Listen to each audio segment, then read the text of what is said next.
समय प्रेमानंद जी महाराज की लोकप्रियता काफी ज्यादा बढ़ती जा रही है। लोग देश ही नहीं बल्कि विदेशों से भी महाराज जी के सत्संग को सुनने के लिए अपना पैर उठाकर अब भारत की धरती पर आने लगे हैं। ऐसे में देखा जा रहा था कि अमेरिका से भी कुछ लोग ऐसे सामने आए थे जो कि महाराज जी का सत्संग सुनने को काफी ज्यादा बेताब थे। वहीं अब पाकिस्तान से भी एक भक्त सामने आया है जो कि महाराज जी का प्रवचन सुनने के लिए पाकिस्तान से अपना पैर उठाकर भारत की धरती पर आया और आने के बाद वृंदावन उनसे मिलने को पहुंचा। सरहद पार कर वृंदावन की धरती पर आए इस शख्स का एक ऐसा सवाल इस समय सामने आ रहा है जो कि आप सभी के मन में भी कभी न कभी जरूर आया होगा। इस सवाल के बाद हम सभी को अपने सवालों का जवाब जरूर मिल जाएगा। दरअसल आपको बता दें कि सरहद पार कर भारत आया भक्त प्रेमानंद जी महाराज से कहता है कि वे रोजाना ही कृष्ण और साथ ही राधा रानी की सेवा करता है और हरि नाम का जप भी करता है, लेकिन उसे वहाँ पर साधु संगति नहीं मिल पाती। ऐसे में वो क्या करे?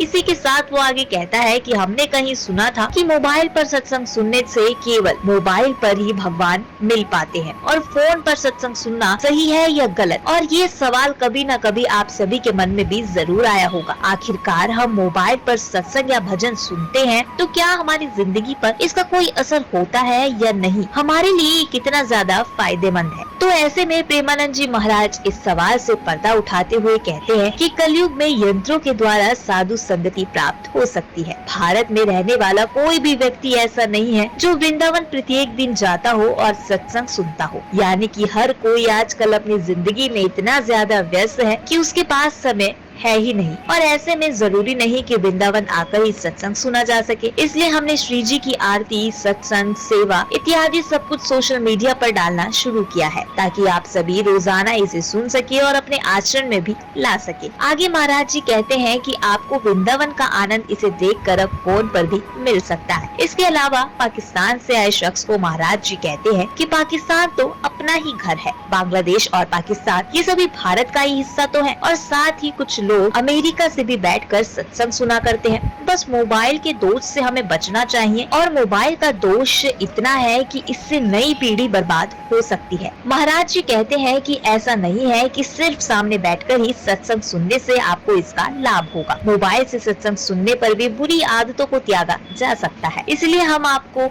मोबाइल फोन के जरिए सत्संग से जुड़ने का मौका देते हैं। अगर मोबाइल फोन से सत्संग सुनने के बाद अगर आपके आचरण में कोई बदलाव आता है तो समझ जाइए कि सत्संग सुनना सफल हो रहा है। महाराज जी की इस बात से शायद आप सभी को भी आपके सवालों का जवाब मिल गया होगा। आखिर हम मोबाइल के जरिए भी सत्संग सुन सकते हैं और अपने आचरण में बदलाव ला सकते हैं। पाकिस्तान से आए शख्स को भी शायद महाराज जी की इस बात से काफी ज्यादा प्रसन्नता हुई होगी। बहरहाल आपको कैसी लगी ये वीडियो ये हमें कमेंट बॉक्स में जरूर बताइएगा और ऐसी ही तमाम वीडियोस के लिए चैनल के साथ जुड़े रहें।